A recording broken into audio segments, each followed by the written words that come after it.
Sí, sí, buenas tardes. Ok, perfecto. Muy buenas tardes a todos. Un gusto poder saludarles, estar con ustedes un sábado más. Hoy pues iniciamos la fase 2. Le comentaba al compañero que en la plataforma están cargados ya dos materiales de apoyo. Em,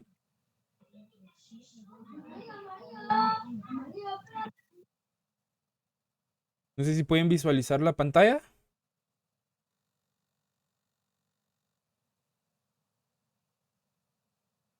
Por favor, me Bien, confirman. Ok. Entonces, en el apartado de fase 2 es donde vamos a encontrar el enlace cargado para la conferencia o para conectarse al Meet de la clase, del curso.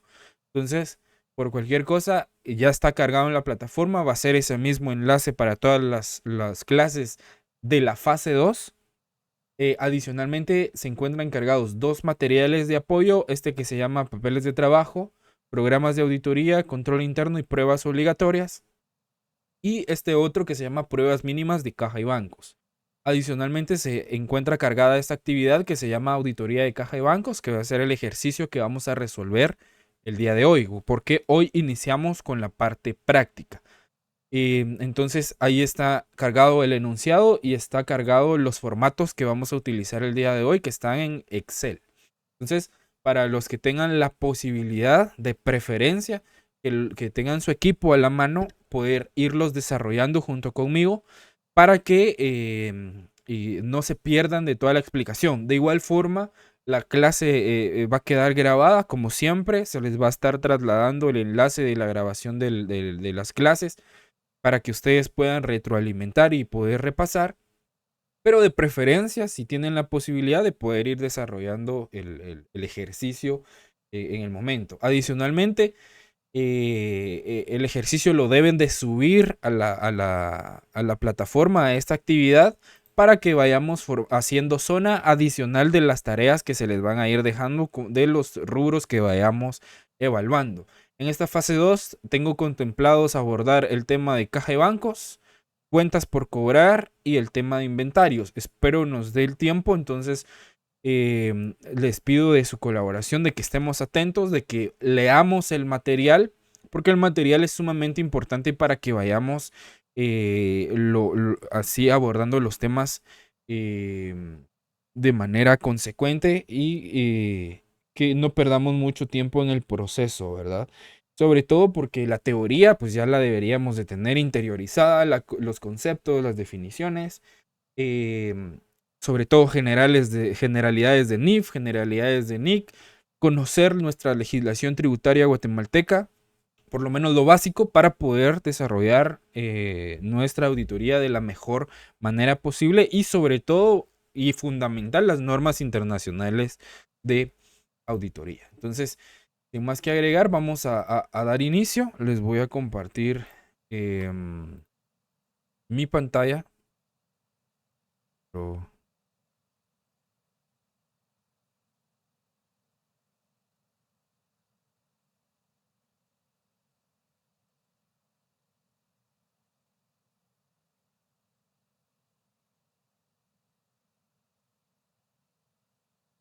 bien,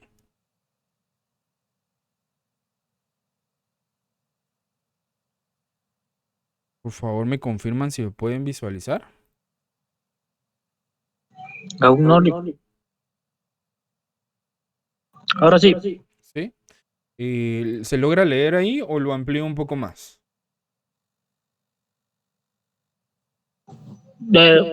Si la amplío un poco más, por ahí sí. Ahí está. Ok, bien. Inicialmente, como hoy vamos a empezar la parte práctica, debemos de conocer las herramientas que vamos a utilizar o que utilizamos en la auditoría de estados financieros o en la auditoría de los elementos o de las cuentas que conforman los estados financieros.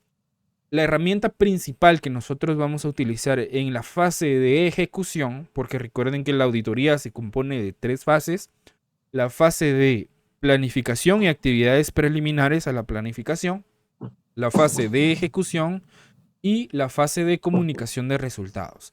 La parte práctica entra en la segunda fase, que es la fase de ejecución de la auditoría, en donde nosotros ejecutamos todo lo que se planificó, realizamos nuestros programas de auditoría, hacemos nuestros procedimientos, las pruebas, etcétera, cada uno de los rubros de los estados financieros, para finalizar pasando a la última fase, que es la comunicación de los resultados.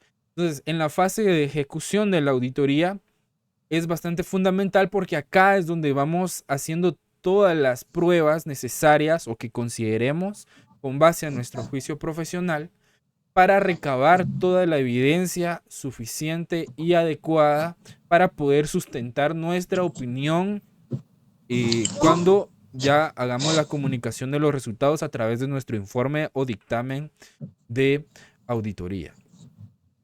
Entonces, una herramienta fundamental o las herramientas fundamentales para la recabación de evidencia y para la realización de pruebas en la auditoría son los papeles de trabajo. La teoría nos dice que los papeles de trabajo nos constituyen un componente fundamental en el desarrollo de una auditoría de estados financieros. Estos registros son minuciosos y meticulosamente organizados y equivalen a un detallado compendio de las actividades llevadas a cabo durante la revisión financiera. Pueden ser equiparados a un diario de campo en el cual se registran todas las exploraciones y descubrimientos en este periplo de inspección destinado a desentrañar la verdad subyacente a los datos financieros. Entonces, analicemos en mayor profundidad cómo operan y cuán esenciales resultan. Los papeles de trabajo son nuestra herramienta fundamental. Sobre esta documentación es la que nos va a ayudar para sustentar todos los procesos relacionados a la obtención de evidencia de auditoría suficiente y adecuada, porque en estos papeles de trabajo es donde hacemos todos nuestros procedimientos. Se recuerdan de las pruebas sustantivas, de las pruebas analíticas, de las pruebas de detalle o a las analíticas sustantivas, etcétera. Entonces es sumamente fundamental que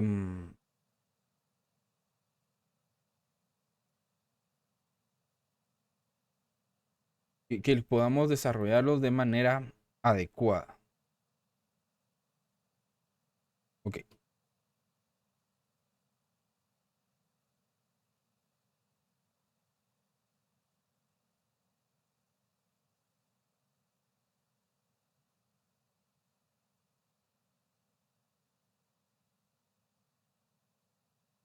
Ok.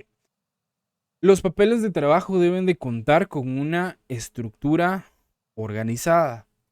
Nos dice que los papeles de trabajo van más allá de simples anotaciones. Se trata de documentos estructurados y sistemáticamente organizados que capturan la esencia de nuestra labor.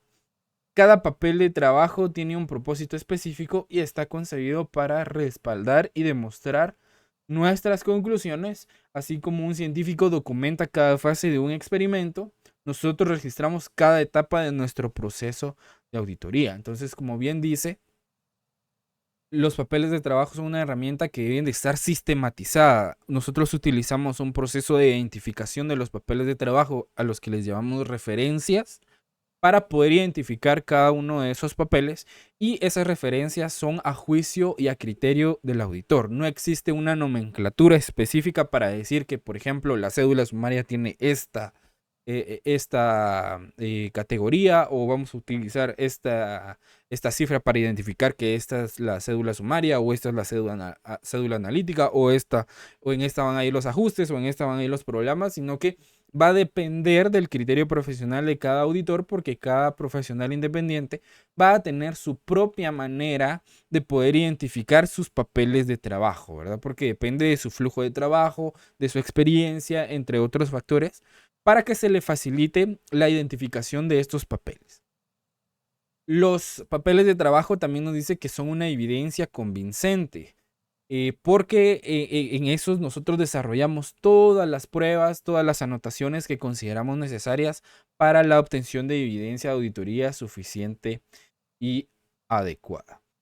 uno de los objetivos principales de los papeles de trabajo es la confiabilidad y transparencia, porque nos dice que los papeles de trabajo no solo sustentan nuestras conclusiones, sino que también nos brindan transparencia. Otras personas como nuestros colegas, supervisores o incluso entidades reguladoras pueden examinar nuestros papeles de trabajo y entender exactamente cómo llegamos a nuestras conclusiones. Y eso resulta esencial para mantener la fiabilidad y la integridad en el proceso de la auditoría. Entonces, el tener un proceso sistematizado nos genera confiabilidad y transparencia en el desarrollo de nuestros papeles de trabajo para la obtención de evidencia de auditoría suficiente y adecuada. Cuando nos habla de acá que otras personas, otros profesionales o entes reguladores pueden revisar nuestros papeles de trabajo, acá hay una limitante. Porque los entes reguladores únicamente y exclusivamente los pueden revisar únicamente si existe una orden judicial que nos obligue a mostrar nuestros papeles de trabajo. Si no, únicamente los papeles de trabajo le competen una copia al colegio de profesionales y una copia al profesional que desarrolló los papeles de trabajo. Porque son nuestra base fundamental que detalla todos los procedimientos que llevamos a cabo para sustentar nuestra opinión. El trabajo final que se le entrega al cliente únicamente es el informe de auditoría con los resultados obtenidos en el proceso de ejecución y planificación. Los papeles de trabajo deben de contar con una estructura. Nos dice que cada papel de trabajo posee una estructura clara y definida y por lo general incluye información como el nombre de la empresa que está sometida a auditoría, el área o cuenta específica que es objeto de revisión, los objetivos de auditoría para dicha área, los procedimientos de auditoría llevados a cabo y los resultados y hallazgos de cada procedimiento y referencias cruzadas con otros papeles de trabajo pertinentes. Todas estas características se deben de cumplir en los papeles de trabajo. Algunos van a contar con todas las características, otros no van a contar con todas las características, pero va a depender del papel de trabajo que estemos elaborando.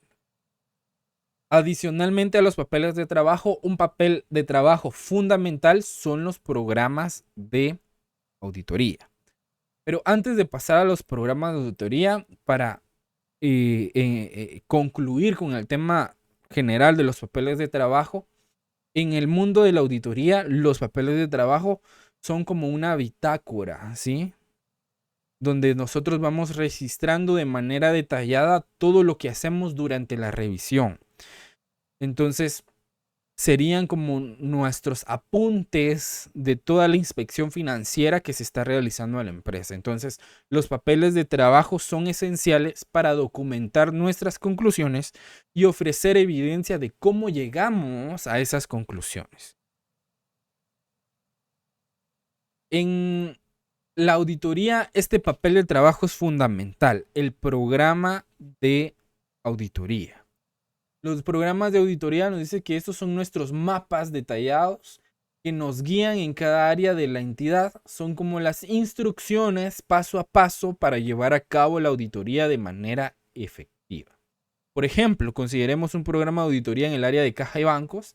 Aquí definimos objetivos claros y concisos y estos objetivos están vinculados directamente a las afirmaciones o secciones de los estados financieros. En el caso de caja y bancos, podríamos estar buscando verificar la existencia y propiedad de los fondos que pertenezcan a la entidad y nos dice que los procedimientos de auditoría son los pasos concretos que tomamos para alcanzar esos objetivos. Por ejemplo, podríamos realizar un arqueo de caja chica, revisar conciliaciones bancarias, enviar confirmaciones externas a los bancos y recalcular intereses y diferenciales cambiarios.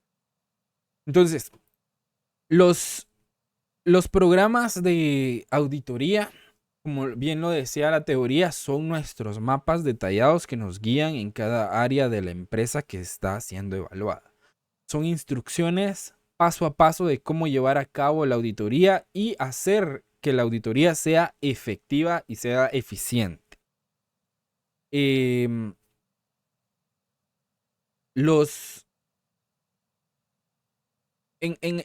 la auditoría existen dos tipos de programas de auditoría. Los programas estándar y los programas a la medida. Y los programas estándar nos dice que estos programas son predefinidos, que se encuentran en los libros de texto y que son aplicables a una variedad de situaciones. Cuando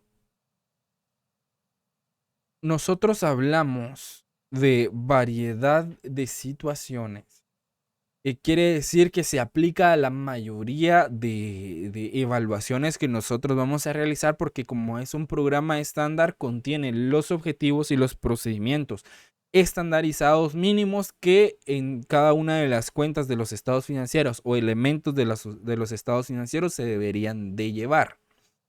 Pero adicionalmente existe el programa a la medida. Nos dice que estos son programas que creamos específicamente para cada entidad auditada, basados en este caso didáctico, en el enunciado que vamos a tener o que se nos presenta, y son como un traje a la medida para cada cliente.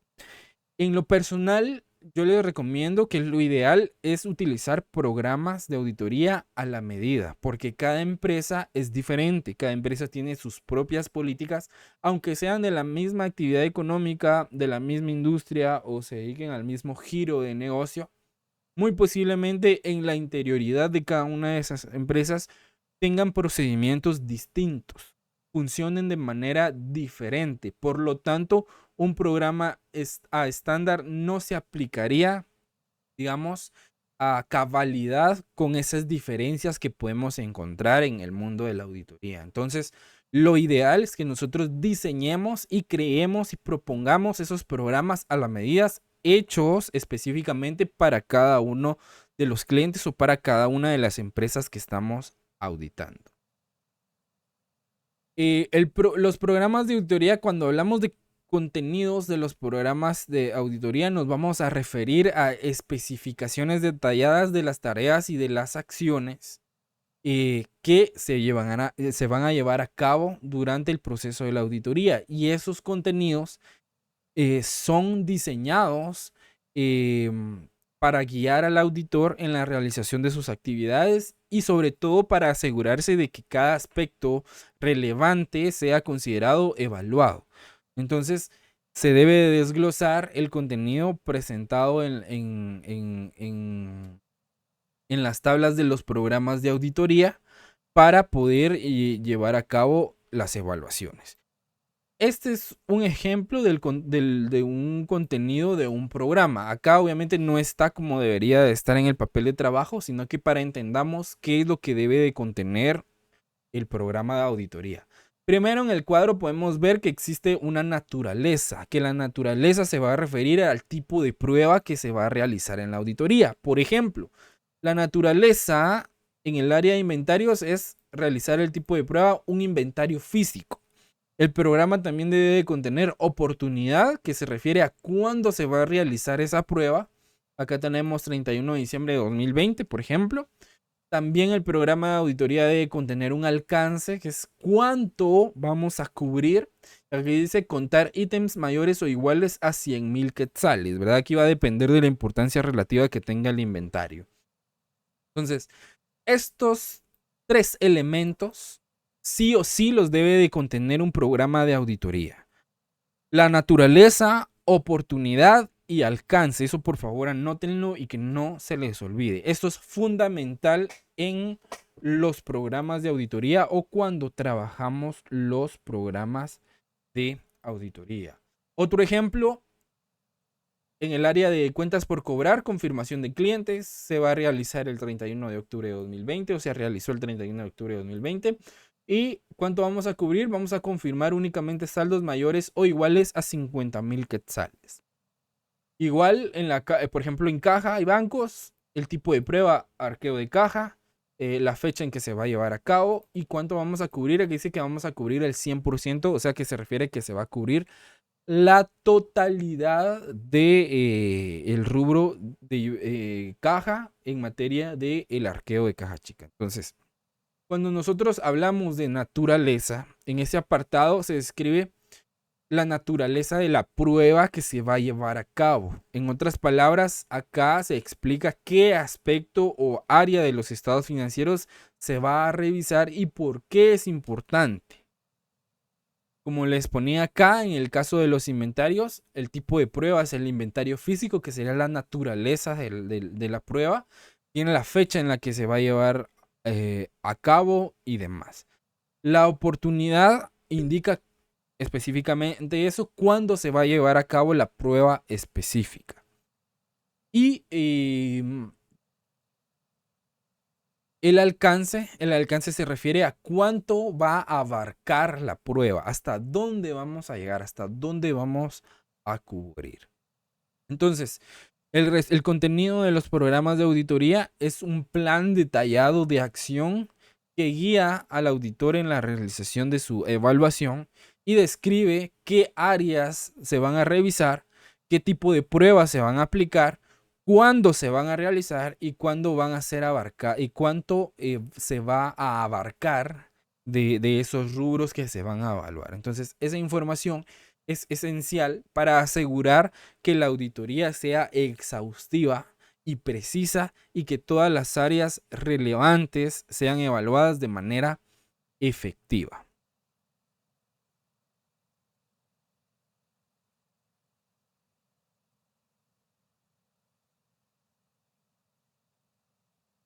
Adicionalmente, tenemos acá un ejemplo de programa de auditoría de los objetivos, sobre todo de los programas de auditoría. Por ejemplo, acá nos pide el nombre de la empresa, que es la entidad que se va a auditar, el área, que en este ejemplo sería el área de caja y bancos, y los objetivos serían relación con las aseveraciones o afirmaciones a los estados financieros.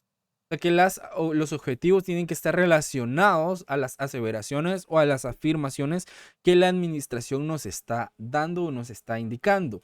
Por ejemplo, un objetivo en la auditoría de caja y bancos sería verificar la existencia y propiedad de los fondos en caja y bancos.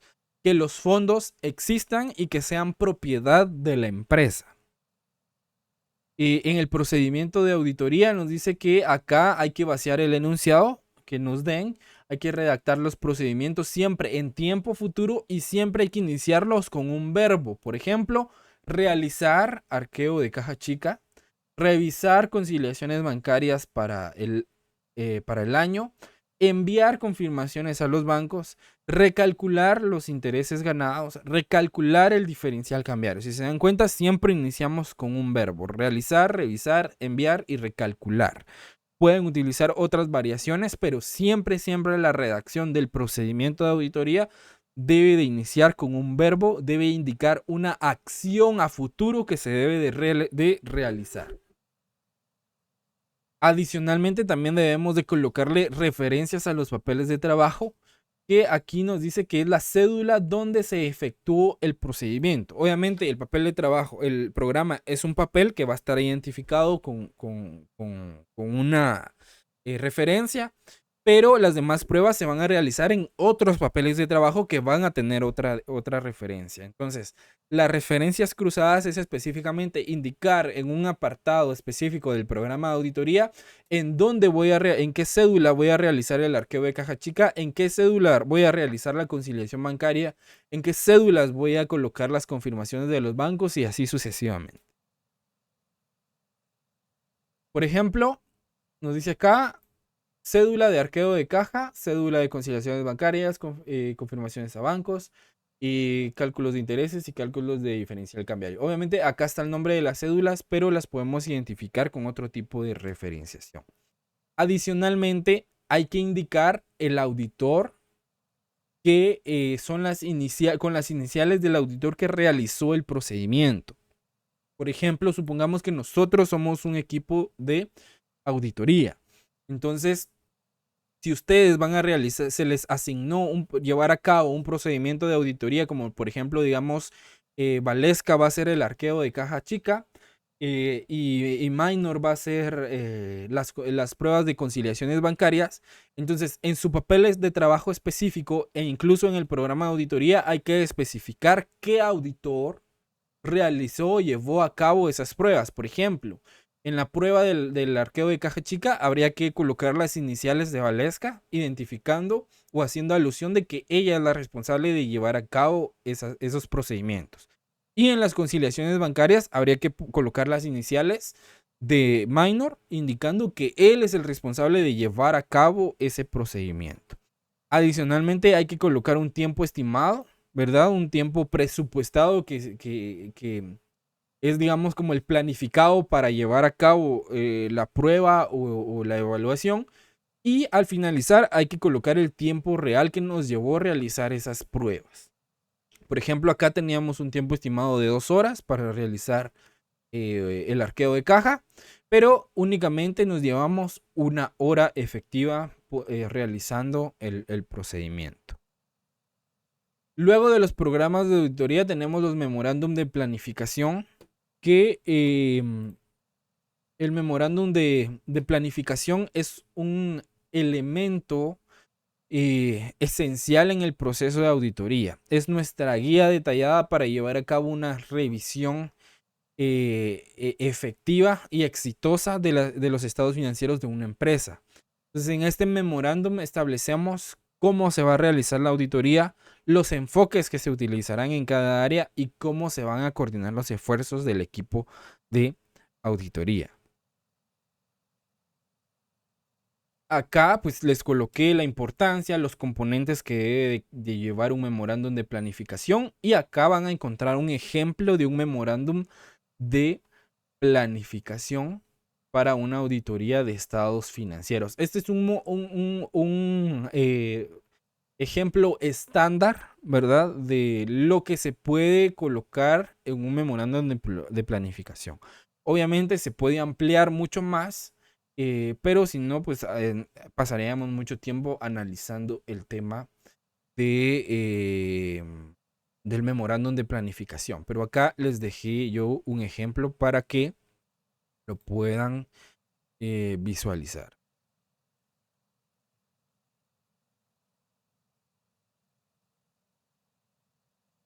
Ok. Luego tenemos el área del cuestionario de control interno.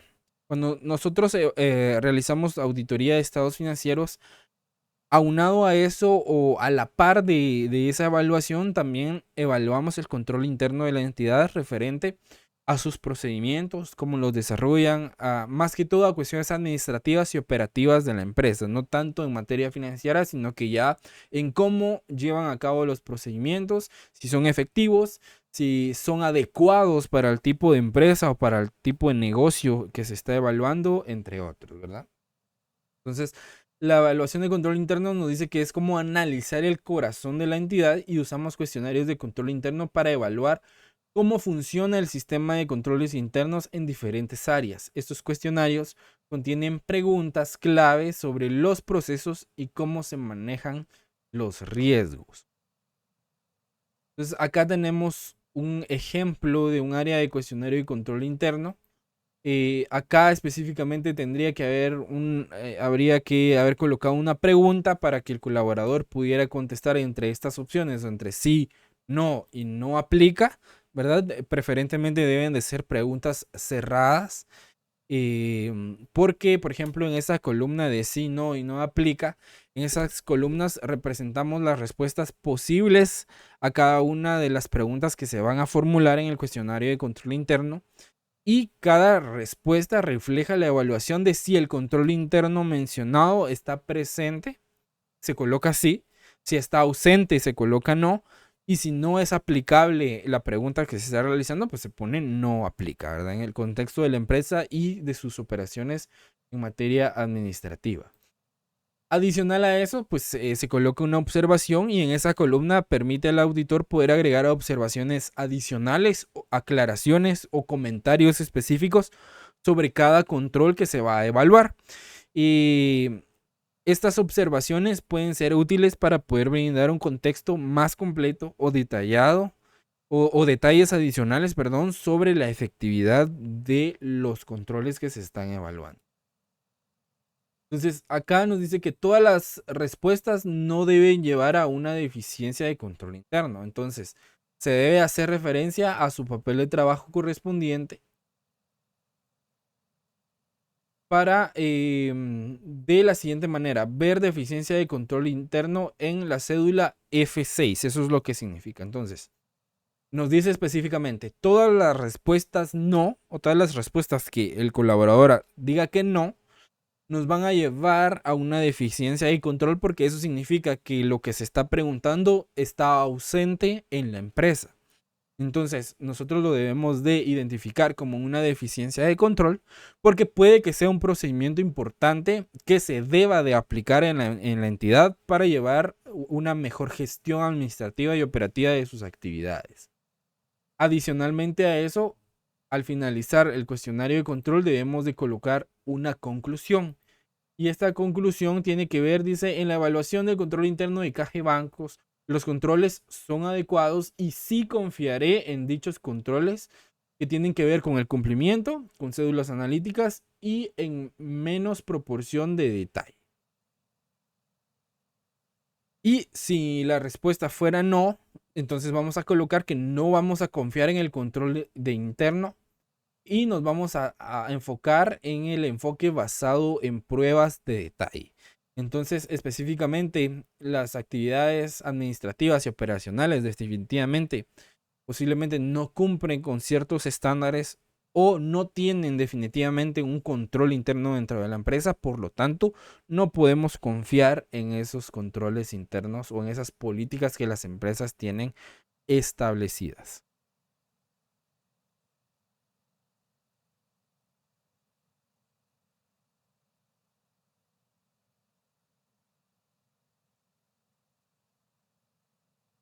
Ok. Luego tenemos el tema de los alcances de ajustes. Cuando nosotros hablamos de alcances de ajustes, nos dice que es una consideración crítica en el proceso de auditoría regulada por la NIA 450. Y esta norma brinda orientación sobre cómo determinar la materialidad y el alcance de los ajustes que deben hacerse en los estados financieros de una entidad para que reflejen una imagen fiel de su situación financiera y de los resultados. Acá nos da una definición de alcances de ajuste. Nos dice que alcance de ajuste se refiere al umbral o el límite establecido para determinar qué diferencias en los estados financieros se consideran materialmente significativas y por lo tanto requieren ajustes. La materialidad es una consideración clave en la auditoría, ya que no todas las diferencias o variaciones son relevantes para los usuarios de los estados financieros. Entonces, en la norma 450 nos dice que establece recomendaciones específicas para determinar el alcance de ajustes. Según esta norma se deben considerar dos criterios principales: el porcentaje sobre los activos y el porcentaje sobre el resultado, la utilidad o pérdida de la entidad. En el primer escenario, que es el porcentaje sobre los activos, va del 1 al 3% del total de los activos. Entonces nos dice que según este criterio, las diferencias que afectan el resultado financiero de la entidad en un rango del 1 al 3% de sus activos totales se consideran materialmente significativos. Esto significa que si una diferencia tiene un impacto en los resultados o en la situación financiera de la entidad, dentro de este rango se va a requerir un ajuste en los estados financieros. Esto porque dentro de esos rangos vamos a identificar las incorrecciones materiales. Y en el segundo escenario, que serían el porcentaje sobre el resultado, que va del 3 al 5%, que en este caso las diferencias que afectan el resultado financiero en un rango del 3 al 5% se consideran materialmente significativas. Esto implica que si una diferencia tiene un impacto en el resultado, en la utilidad o en la pérdida de la entidad dentro de este rango, también se va a requerir un ajuste, que es lo que básicamente se encierra en las incorrecciones materiales.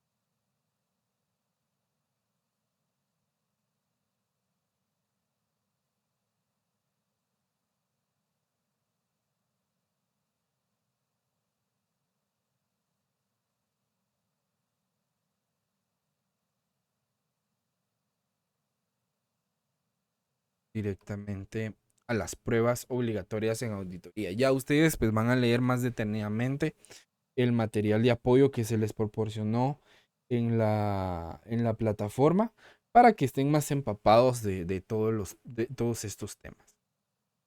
Ok, dentro de las pruebas obligatorias en auditoría, tenemos primeramente la carta de salvaguarda. Cuando nosotros hablamos de la carta de salvaguarda,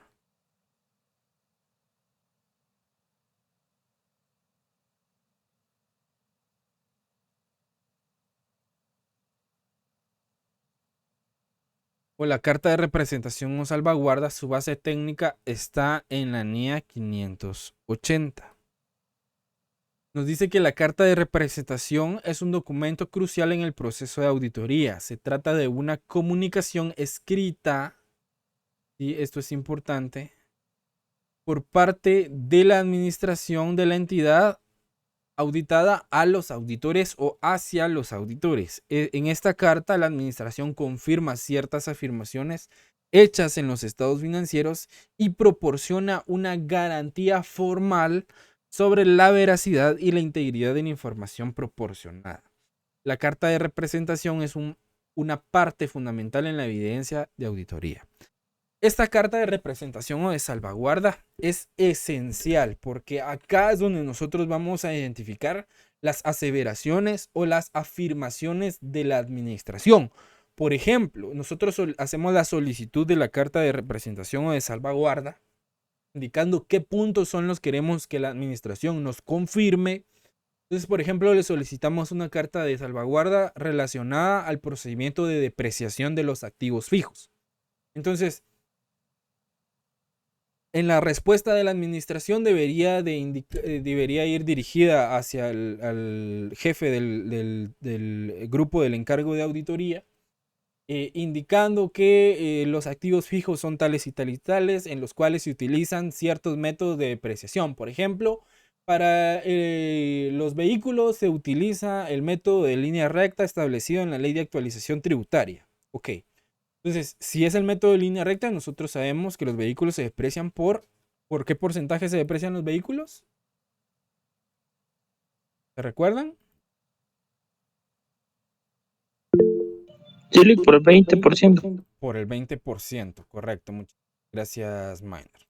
Entonces nosotros sabemos eso, ¿verdad? Que es un 20% al año y esa depreciación va a ser durante 5 años máximo, ¿sí? Ahora bien, eso venía indicado en la carta de representación y salvaguarda, ok. Pero cuando nosotros fuimos a hacer el procedimiento para hacer el recálculo de la depreciación del vehículo, nos dimos cuenta que no utilizan el método de línea recta y no utilizan el porcentaje establecido en la Ley de Actualización Tributaria, que como bien indica Minor es del 20%, sino que utilizan el método de kilómetros recorridos, o que utilizan el método de números dígitos creciente o decreciente, o que utilizan el método de la vida útil. Entonces, el simple hecho de que esa información no coincida ya es una variación significativa. Por lo tanto, nosotros debemos de hacer la aclaración, verificar qué tan significativo es ese cambio de cálculo, que nos hayan mentido en la afirmación y el procedimiento real, y de esa manera ver de qué forma se puede proponer un ajuste para arreglar el tema de la depreciación y que cumplan con lo que están indicando, porque no se puede hacer un cambio de depreciación solo porque sí. Si nosotros iniciamos o no reportamos a la SAT un método específico de depreciación, la SAT por default nos va a auditar conforme al método de depreciación de línea recta. Ahora, si nosotros queremos utilizar el método de vida útil, el método de números dígitos o el método de kilómetros recorridos específicamente para el ejemplo del vehículo, entonces nosotros debemos de pedir una autorización a la superintendencia para que ellos estén enterados del cambio que se va a suscitar, sobre todo fundamentando qué es lo que más le beneficia a la empresa o que ese método es más beneficioso para los intereses de la entidad. ¿Me explico? Entonces, para que tomemos eso en cuenta, que es sumamente esencial.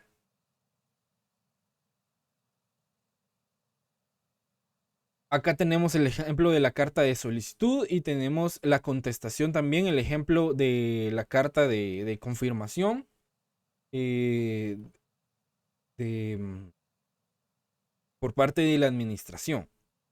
Se dan cuenta, debe de ir firmada por el gerente o por los accionistas para que nosotros estemos seguros de que es verdadera o verídica esa información.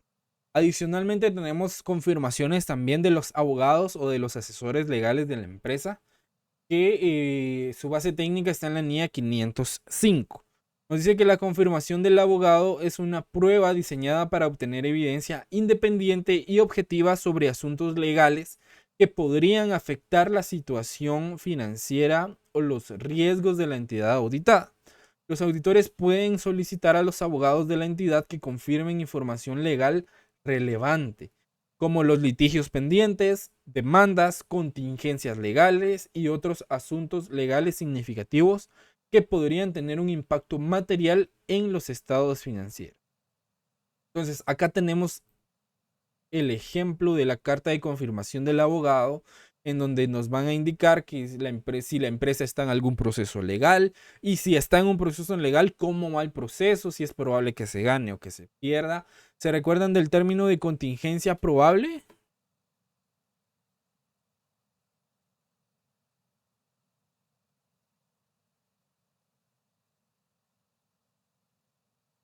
¿No se recuerdan del término de contingencia probable?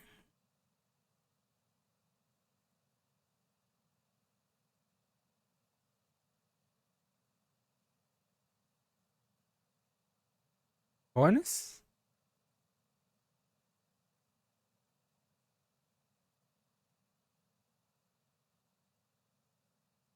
¿No? ¿No se recuerdan del término de contingencia probable? Ok. Una contingencia probable es una... ¿Sí? ¿Alguien iba a hablar?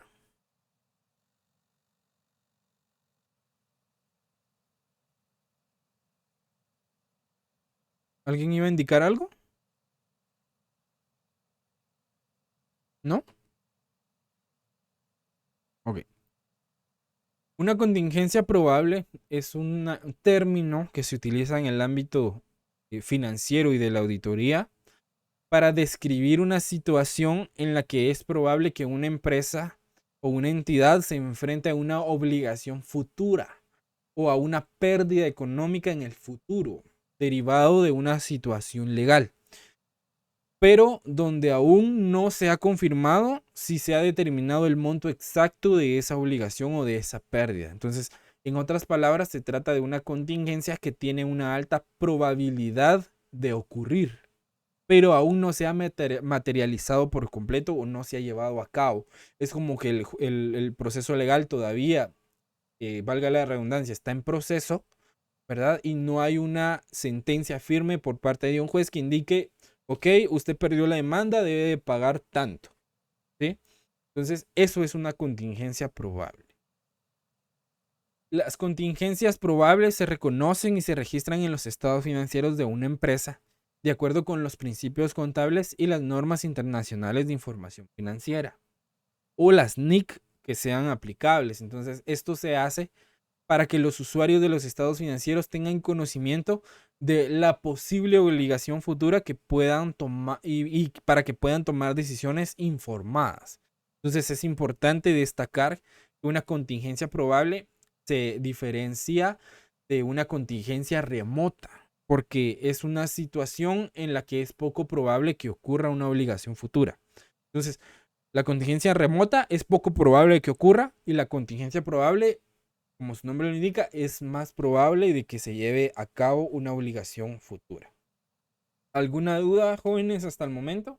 Acá tenemos el ejemplo de las cartas de confirmación del abogado y demás. De mi ¿Dudas? parte, no. ¿No? Hasta el momento no, licenciado. Ok, bien. Entonces ahora ya vamos a entrar a lo bonito. Pruebas mínimas del rubro de caja y bancos. Nos dice la teoría que en el mundo de la auditoría, la precisión y la confiabilidad son los cimientos sobre los cuales se construye la confianza en los estados financieros.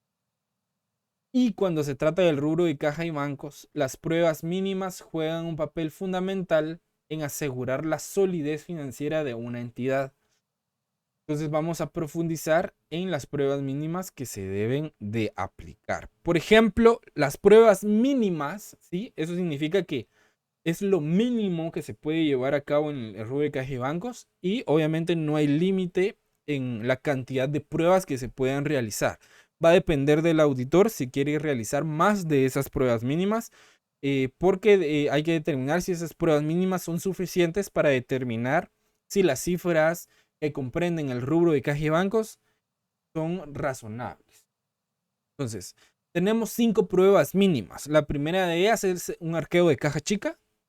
La segunda es revisión de conciliaciones bancarias. La tercera es el envío de confirmaciones a los bancos, recálculos de intereses y recálculos de diferenciales cambiarios. Estas son las 5 pruebas mínimas que se deben de realizar en el rubro de caja y bancos.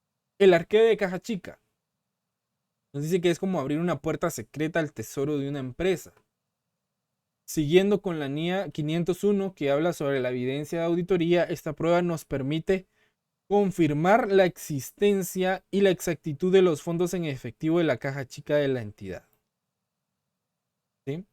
Cada billete y cada moneda se cuentan meticulosamente, con meticulosa precisión, y cada transacción se verifica con los registros contables. Y esto garantiza que cada centavo esté donde debería estar y que no haya fugas financieras ocultas, ¿verdad? Por lo general, el arqueo de caja se hace 1 o 2 días antes de quincena o 1 o 2 días antes de fin de mes, antes de las fechas de pago. ¿Por qué? Porque si tomaron dinero prestado en esas fechas es clave, porque a veces pasa, ¿verdad? De que dice el encargado de la caja, voy a agarrar aquí 100 quetzalitos prestados y al final de mes o en la quincena los repongo, ¿verdad ustedes?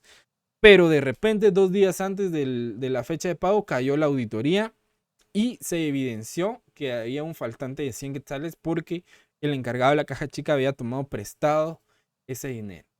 Entonces, ojo con los tiempos y con la oportunidad en la que se hacen las pruebas de auditoría. Esto se hace no con el fin de crear una cuestión de dificultad para el colaborador, sino que existen reglas estrictas que se deben de cumplir, ¿verdad? Es un dinero que no le pertenece al colaborador, sino que es un dinero que está a disposición de la empresa. Porque ¿cuál es el objetivo de la caja chica? ¿Cuál es el objetivo de tener una caja chica? ¿Para qué nos sirve una caja chica en la empresa? Les hago la pregunta. Disponer de fondos inmediatos para cualquier evento menor que sea que pagar. Correcto. Por lo general la caja chica es para eventualidades, para gastos de emergencia que no necesiten un procedimiento demasiado largo para llevarlos a cabo. Por ejemplo, cuando hay que hacer una compra con cheque, por lo general las empresas tienen un proceso de que se hace la solicitud de compra, se emite una orden de compra, pasa por ciertos filtros para autorizarla, y hasta desde que está autorizada y se verifica que existe la disponibilidad para poder hacer el gasto, se emite el cheque y se hace la compra. Pero en la caja chica no, la caja chica es para esas situaciones en las que la empresa necesita rápidamente realizar los gastos. Por ejemplo, necesitan imprimir un informe para los accionistas, pero ya no hay hojas. Ah, bueno, entonces en la caja chica vamos a comprar un paquete de hojas para poder imprimir el informe que se necesita. Ese es un gasto emergente que tiene que ver con las actividades de la empresa, ¿sí? Entonces, ese es el objetivo de una caja chica. Entonces, el encargado de la caja chica no tiene por qué estar tomando dinero prestado ni por ninguna razón del fondo que tiene asignado, porque no es el propósito de ese fondo, ¿sí? Entonces, por esa razón, la oportunidad de la prueba del arqueo se hace en esas fechas específicas. Se hace 3 días antes o 2 días antes de las fechas de pago, para efectivamente comprobar de que la caja chica no esté sufriendo ese tipo de actividades anormales. La segunda prueba mínima, la revisión de conciliaciones bancarias, nos dice que es el proceso de revisión de las conciliaciones bancarias. Estamos afinando los instrumentos financieros de una empresa para crear una sinfonía financiera armoniosa. Y siguiendo la NIA 315, que nos habla sobre la identificación y evaluación de los riesgos de representación errónea material a través del entendimiento de la entidad y su entorno. Esta prueba nos permite evaluar la exactitud de los saldos bancarios. Este es el objetivo de realizar la prueba de las conciliaciones bancarias. ¿Qué necesitamos para hacer una conciliación bancaria? El estado de cuenta de la empresa. De preferencia, tener ya la respuesta de la confirmación del banco de los saldos de las cuentas para ver si no tienen algún préstamo, que no hayan reportado o que la cuenta gane intereses y los intereses no los estén registrando, etc.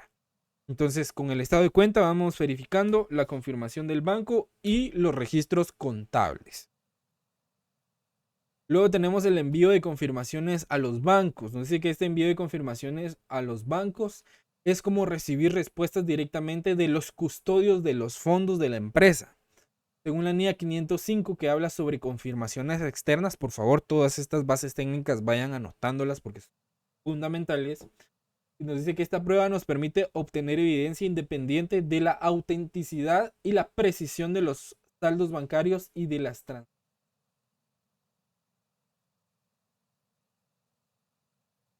¿Sí?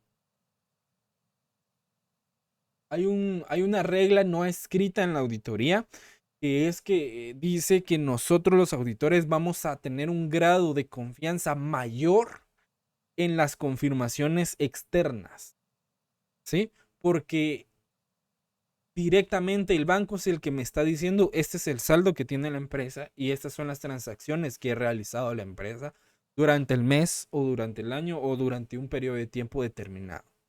¿Por qué? Porque si yo confío en los datos que me da la administración muy fácilmente los puede maquillar, los puede, se me fue la palabra, los puede tergiversar o los puede manipular para que nosotros cuando realicemos la prueba no detectemos ciertas inconsistencias o posiblemente gastos que estén realizando que no tengan que ver con el quehacer de la empresa. O fugas de dinero para cuestiones ilícitas, ¿verdad? Entonces, nosotros vamos a confiar o vamos a tener un grado de confianza mucho más alto cuando el banco directamente nos está confirmando la información que nosotros necesitamos. ¿Estamos claros acá? ¿Alguna duda hasta el momento?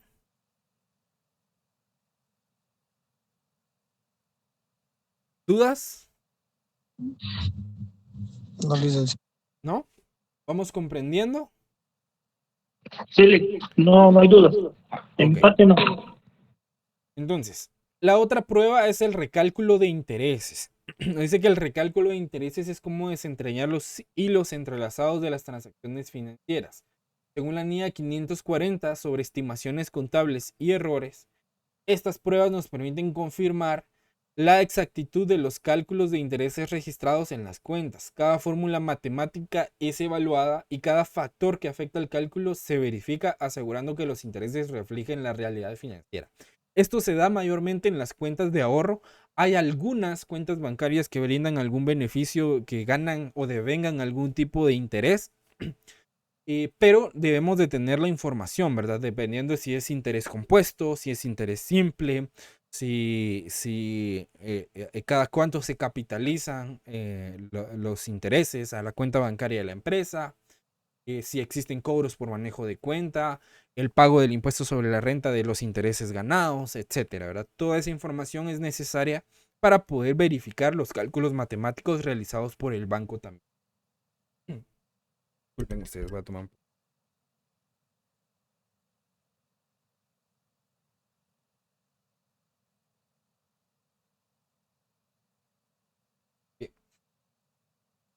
Y por último tenemos recálculo del diferencial cambiario.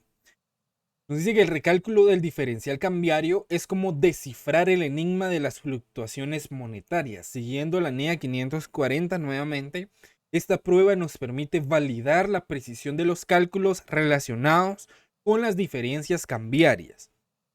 Cada tipo de cambio y cada transacción, en moneda extranjera se revisa minuciosamente, garantizando que las ganancias o pérdidas relacionadas con las variaciones cambiarias se reflejen con precisión. Entonces, cada una de estas pruebas mínimas dice que son claves, que son como un faro que nos ilumina en la oscuridad financiera, asegurando que la información presentada en los estados financieros sea confiable y sea precisa.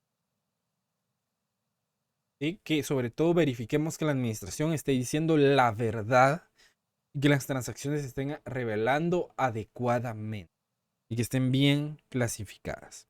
¿Alguna duda con las pruebas mínimas del rubro de caja y bancos?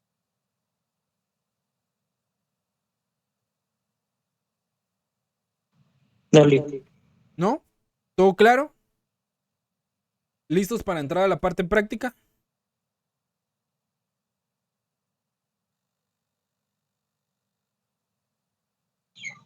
Sí, Lick.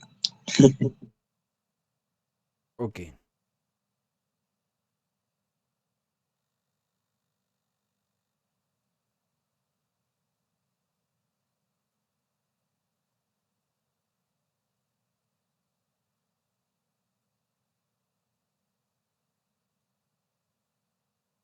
No sé si pueden visualizar el Excel. Yo aún no, Lick.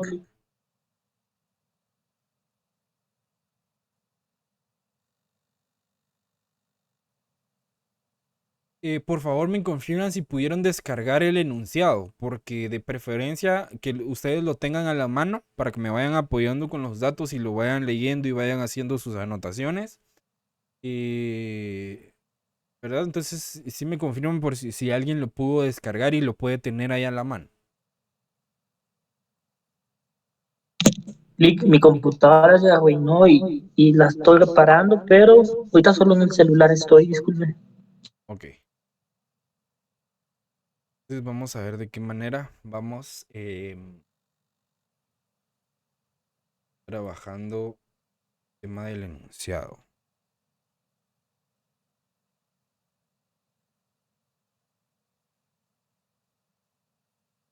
Sí, solamente que lo trabajemos de esta manera, solo que si se va a ver algo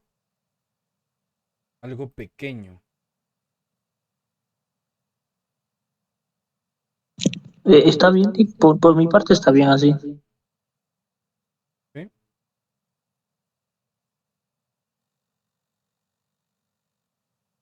Ok, bien. Estos van a ser nuestras cédulas. Van a ser nuestros papeles de trabajo. ¿Sí? Yo utilizo esta nomenclatura para identificar mis papeles de trabajo. A cada uno de los elementos de estados financieros utilizo un sistema alfanumérico para poder identificar todas mis cédulas. Como les dije anteriormente, esto va a depender de cada profesional y de cada auditor. Puede que algún otro auditor utilice únicamente un sistema de numeración, nada más, o que únicamente utilicen letras, etcétera, ¿verdad? Entonces, cada quien crea y diseña sus formatos a como considera la mejor opción posible para llevar a cabo su trabajo. Entonces, no significa que este sistema de identificación de los papeles de trabajo, de referenciación de papeles de trabajo, sea el que haya que utilizar, sino que cada quien puede utilizar su propio sistema de identificación de papeles de trabajo. Para efectos del curso, sí vamos a utilizar esta nomenclatura, pero sí quiero hacer esa aclaración que afuera no necesariamente se utilizan estas mismas referencias para los papeles de trabajo. ¿Estamos claros? Sí, Lick, está bien. Ok. Entonces, un breve repaso por la identificación de las cédulas. Yo utilizo la letra F para identificar cédulas complementarias como lo son las cédulas de ajustes y reclasificaciones, que la cédula de ajustes y reclasificaciones la utilizo acá en la cédula F4, si quieren vayan anotando, que estos ajustes son ajustes financieros. Utilizo la cédula F5 también para ajustes y reclasificaciones, pero ajustes fiscales. En la cédula F6 la vamos a utilizar para identificar las deficiencias de control interno. La letra A, esta va a ser nuestra cédula sumaria. Por ejemplo, para cuentas por cobrar utilizo B, para inventarios utilizo C y así sucesivamente, dependiendo del orden de los elementos de los estados financieros, ¿verdad? Y de las cuentas que los integren. En este caso, A va a ser nuestra sumaria de caja y bancos. Luego A2, en A2 vamos a tener nuestro programa de auditoría. En A4 vamos a tener nuestra cédula de alcances y revelaciones y a partir de la cédula E6 vamos a tener cédulas analíticas y de detalle de procedimientos sustantivos analíticos. Y aquí pueden llegar de la A8 hasta la A100 si hay mucha información que recabar. Primero que todo, lo ideal, ¿se recuerdan en qué características debe contener un papel de trabajo? Primero debemos de identificar el nombre de la empresa auditada. Pero antes de eso vamos a leer todo el enunciado para saber qué es lo que me están solicitando, ¿sí?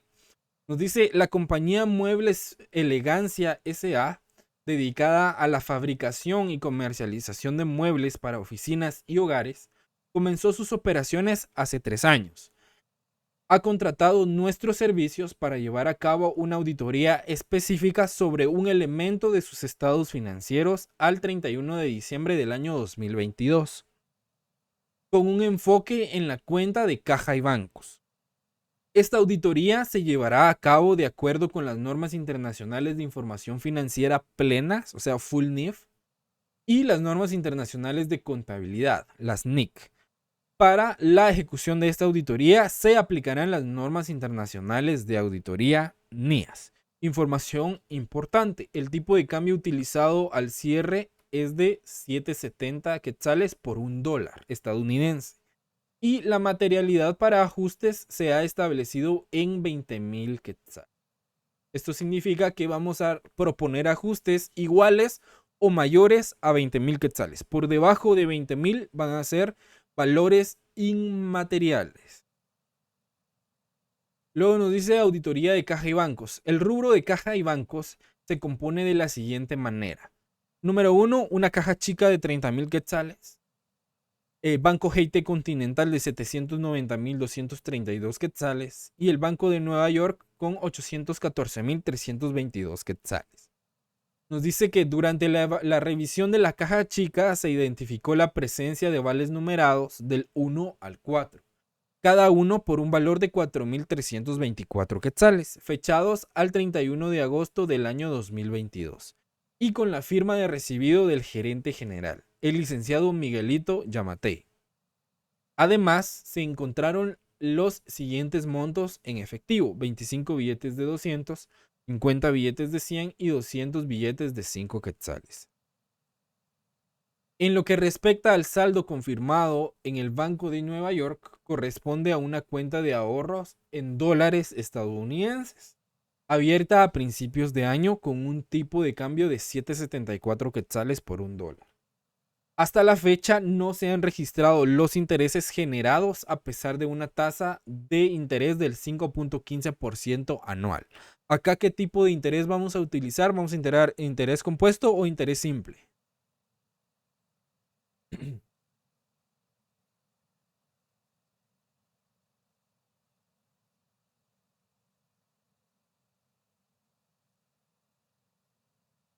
¿Jóvenes?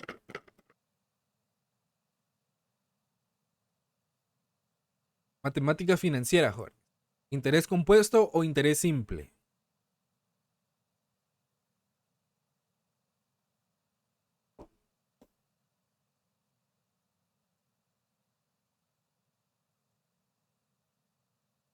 ¿No?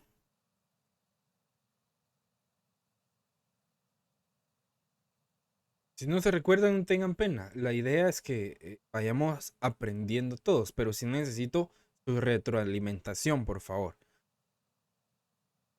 Es simple, Lico. Interés simple. ¿Por qué interés simple, minor? Porque me acuerdo que el interés compuesto es, sí, como que, bueno, cuando ponían los casos llevaban como que más condiciones.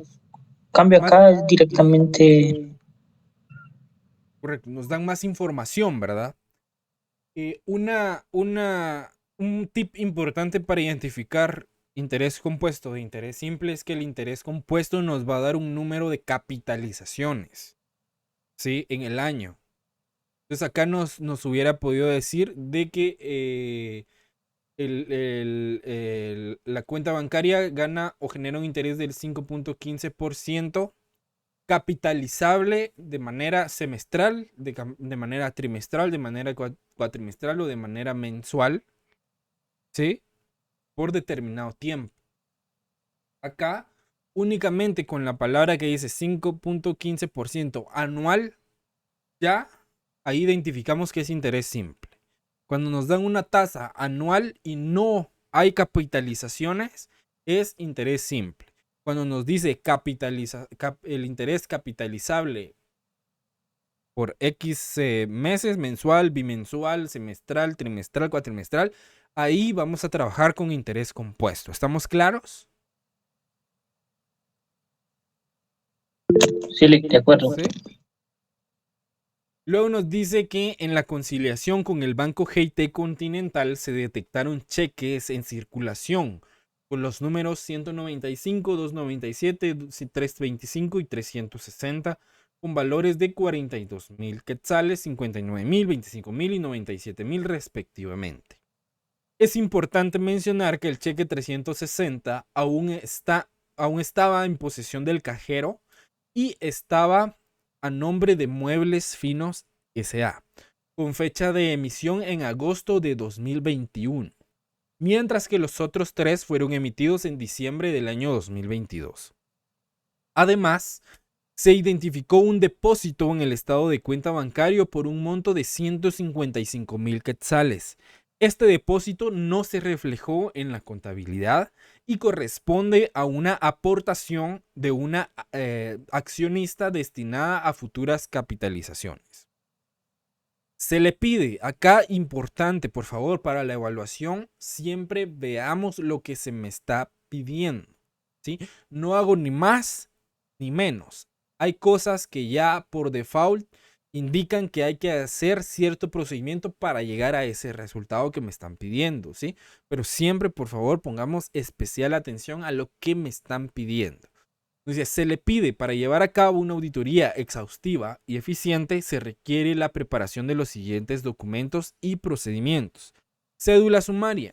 Esta cédula proporcionará un resumen general de la auditoría de caja y bancos, identificando los principales hallazgos y conclusiones.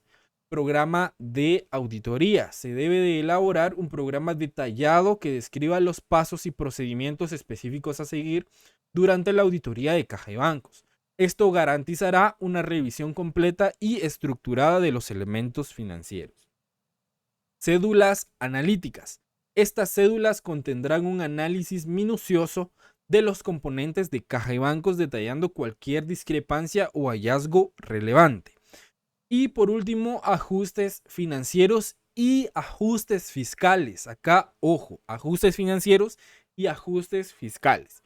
Será necesario identificar y documentar cualquier ajuste financiero o fiscal que surja durante la auditoría. Estos ajustes deben estar respaldados por evidencia sólida y cumplir con las regulaciones fiscales vigentes. Es importante destacar que todos los papeles de trabajo generados deben de cumplir con los requisitos y características establecidas en las normas de auditoría. Esto garantizará que sean considerados como evidencia de auditoría suficiente y adecuada, respaldando de manera sólida las conclusiones de la auditoría, ¿sí? Y acá finalizamos con una frase que les quise colocar acá, que dice que en la auditoría de caja y bancos cada centavo importa y cada discrepancia cuenta, ¿sí? Acá es muy importante poner mucho énfasis en los detalles, en las variaciones de caja y bancos, porque es un elemento esencial y muy delicado en las empresas. Bien. Entonces vamos a iniciar. Es un enunciado relativamente corto, pero nos dé el tiempo suficiente para poder terminarlo. Si no, lo terminamos la próxima clase y la misma próxima clase comenzamos el rubro de cuentas por cobrar. Bien. Primero que todo, vamos a iniciar con el vaciado de la información. Primero vamos a iniciar con nuestra cédula sumaria. Si se dan cuenta acá, primero voy a identificar mis papeles de trabajo. ¿Cómo inicio la identificación de mis papeles de trabajo? Primero identificando la empresa a la que le voy a hacer la auditoría. ¿Cómo se llama la empresa a la que le vamos a hacer auditoría?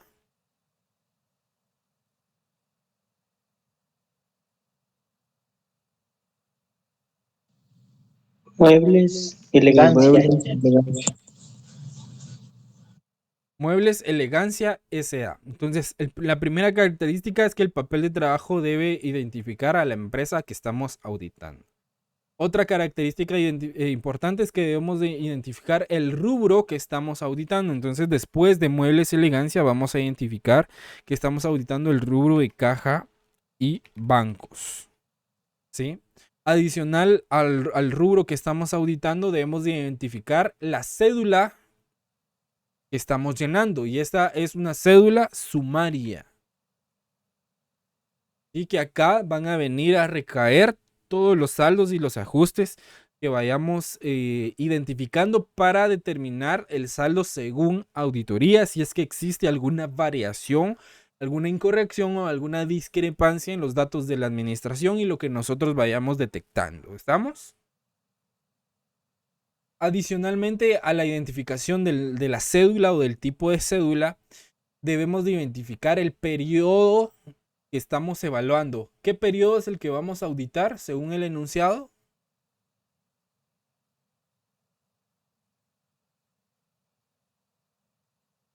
¿2022? Al 31 de diciembre de 2022. ¿Sí? Entonces acá ya tenemos identificada nuestra primer cédula.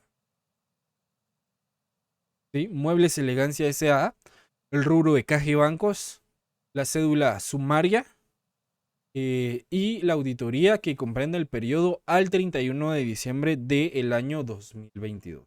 Adicionalmente, pues acá colocamos nuestra referencia, que en este caso es la letra A, que identifica que esta va a ser nuestra cédula sumaria. Y en los demás papeles de trabajo que vayamos desarrollando para hacer referencia que algún dato lo debemos de ir a buscar a la cédula sumaria o que de la cédula sumaria vamos a referenciar a otra cédula, pues lo vamos a identificar con otro tipo de referencias. Entonces, para eso es básicamente las referencias, para hacer referencias cruzadas. Bien, adicionalmente pueden ver el encabezado de la cédula que está primero compuesta por un número de orden, acá para poder enlistar las cuentas. La descripción, que es donde van a ir detalladas cada una de las cuentas que componen el rubro de caja y bancos. Acá tenemos una columna de referencias que nos va a servir para referenciar a otras cédulas en donde se van a llevar a cabo procedimientos. Acá tenemos la columna de los saldos según contabilidad. Esto es de ley. Esto sí lo vamos a encontrar en todos los papeles de trabajo. Primero iniciamos con los saldos según contabilidad. Después de los saldos según contabilidad, dejamos acá un espacio para las marcas de auditoría. Luego tenemos las dos columnas relacionadas o referentes a los ajustes y reclasificaciones que van a ir directamente a la cédula F4. ¿Sí? A la cédula F4. Y tenemos el debe y el haber, ¿verdad? Porque acá obviamente hay que hacer ajustes con partidas de diario. Entonces hay cargo, hay abono. Entonces puede que las cuentas aumenten o puede que las cuentas disminuyan dependiendo de su naturaleza. Y este espacio es para identificar marcas de auditoría y hacer referenciación hacia los ajustes que se realizaron.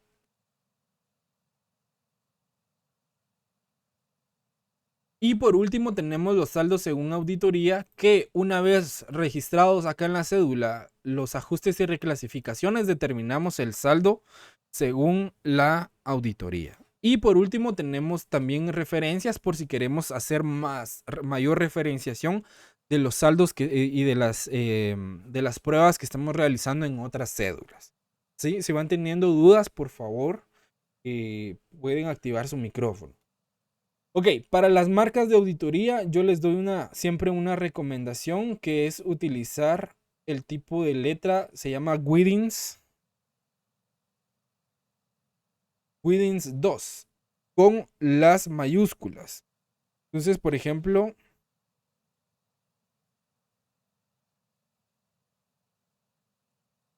ustedes utilizan las letras mayúsculas y van creando el abecedario A, B, C, D, E, F, G, H, I, J, K, L, M, N, Ñ, O, P, Q, R, S, T, U, V, W, X, Y, Z. Entonces, estas que yo les voy a marcar, al menos son las que yo más utilizo para poder identificar papeles de trabajo. ¿Sí? Y a cada una, al pie de página de la cédula, se identifica qué es lo que significa cada una de ellas. Entonces, esa es recomendación para que lo tomen en cuenta. Ok. Adicionalmente, acá donde va la referencia, tenemos este cuadro donde identificamos el papel de trabajo, donde tenemos estos dos datos que nos dice que es realizado por y revisado por, ¿sí? Acá nos piden las iniciales de quién lo va a realizar y quién lo va a revisar. Y nos pide la fecha de elaboración y la fecha de revisión. En este caso, únicamente vamos a trabajar con la fecha de realización, ¿verdad? Ya para efectos de la evaluación, vamos a tener acá, por ejemplo, minor, sus iniciales MC, ¿verdad? Minor Chitón. Entonces, digamos que la fecha de evaluación es hoy, el 9 de septiembre de 2023. Entonces, de esa manera lo voy a identificar. Y cuando yo califique, pues yo voy a poner acá mis iniciales y voy a identificar la fecha en que revisé los papeles de trabajo para poder calificar. ¿Me explico? En este caso vamos a dejar en blanco esta parte. Ustedes sí lo van a tener que llenar. Sí, pero yo ahorita pues no voy a tener quien me revise los papeles de trabajo, ¿verdad? Entonces yo lo voy a identificar acá en realizado por, pero ustedes ponen acá sus iniciales y ponen acá las mías. ¿Sí? ¿Estamos ahí? ¿Se entendió la instrucción? Ok. Entonces vamos a iniciar. Primero acá en los saldos según contabilidad y auditoría debemos de identificar el periodo también, que es al 31 de diciembre del año 2022. Y vamos a enlistar la integración o vamos a hacer el vaciado de las cuentas que integran el rubro o el elemento de caja y bancos. En primer punto tenemos acá la integración.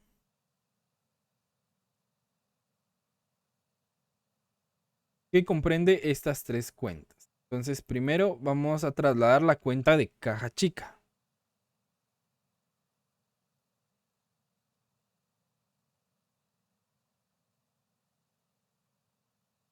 ¿Sí? Caja chica, tal cual aparece en el enunciado, de esa misma manera la voy a trasladar. Y voy a trasladar el saldo que me da la contabilidad. Todos los saldos que me da el enunciado son saldos según contabilidad. Acá otro punto importante conmigo, en todos los rubros vamos a utilizar valores enteros. No vamos a utilizar decimales porque los decimales nos van a dificultar un poco más los cálculos.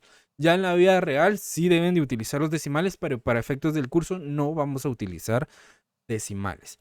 Únicamente vamos a utilizar decimales, si no estoy mal, en el rubro de inventarios. ¿Sí? Para que lo tomen en cuenta. Todos los demás no vamos a utilizar decimales. Entonces, ya tengo acá el rubro de caja chica. Yo siempre dejo un espacio de por medio por si hay que agregar conforme vamos revisando, vamos haciendo la auditoría, hay alguna cuenta que haya que agregar, siempre voy dejando una línea de por medio para poder identificar cada una de las cuentas. La segunda cuenta es el Banco GT Continental.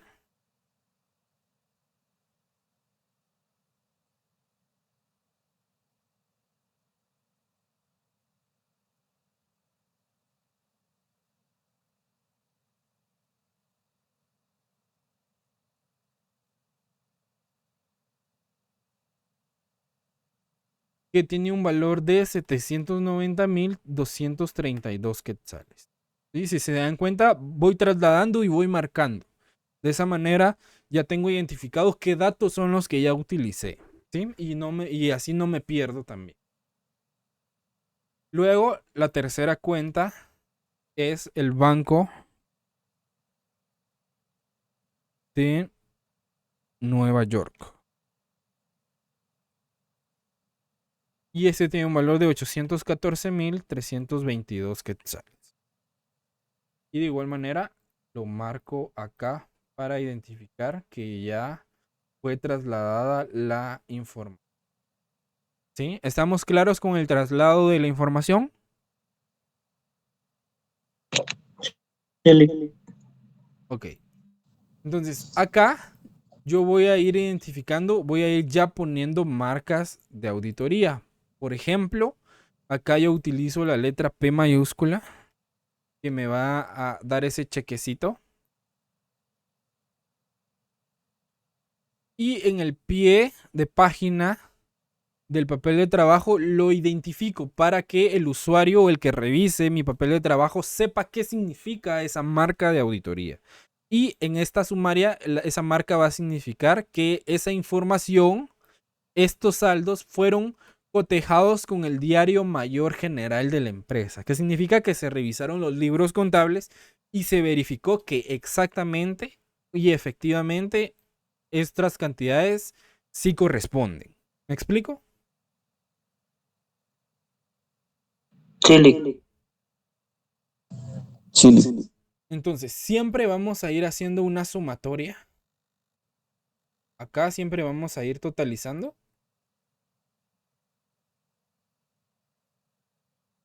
Y el total del rubro de caja y bancos nos da un valor de 1.634.554 quetzales.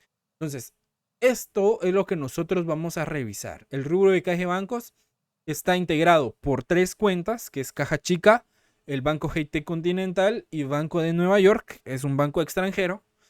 Y su monto o su valor asciende a 1.634.554. Y acá también le podemos colocar el chequecito identificando que fue cotejado con el diario mayor general.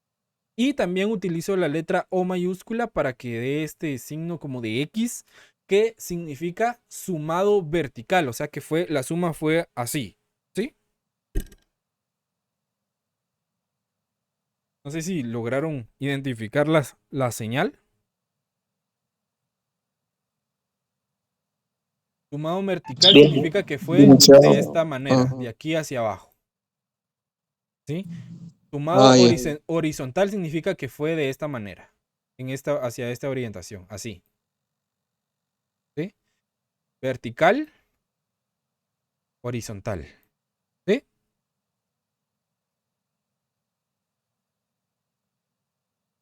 ¿Dudas?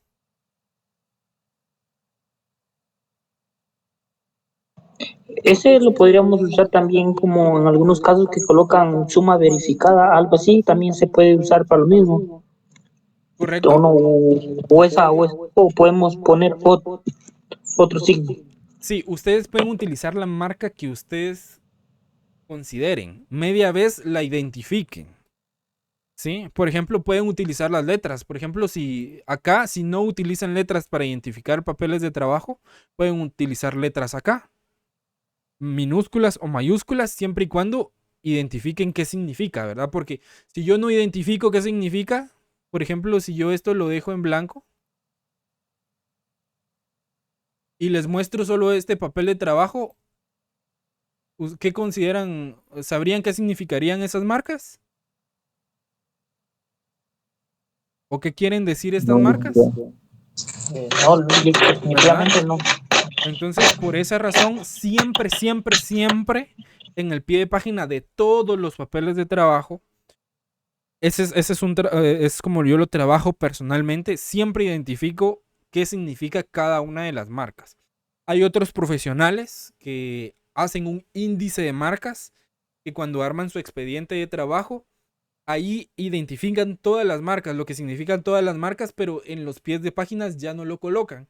Entonces a mí se me hace un poco incómodo estar revisando un expediente, ver una marca y regresar al índice para ver qué significa la marca, ¿verdad? Entonces, para ahorrarme ese trabajo, sí le coloco el índice, pero adicionalmente al índice, en cada pie de página le coloco qué significa cada marca para que al momento que mi revisor o el que me revise mis papeles de trabajo no batalle y se le haga más fácil la revisión de los papeles y puede identificar qué significan las marcas que yo utilicé. ¿Sí? ¿Estamos claros? Sí, de mi parte sí. Ok.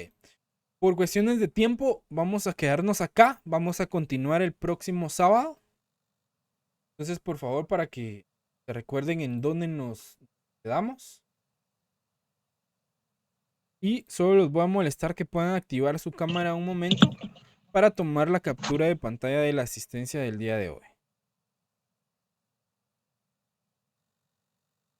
Entonces, los voy a molestar que me regalen una sonrisa para la cámara a la cuenta de 3, a la 1, a las 2 y a las 3. Ahí estamos. Muchísimas gracias. Un gusto poder estar con ustedes un sábado más. Y si Dios quiere, nos vemos el próximo sábado para continuar con la parte práctica del seminario de auditoría. Que tengan feliz tarde. Gracias, Lick. Feliz tarde. Tarde.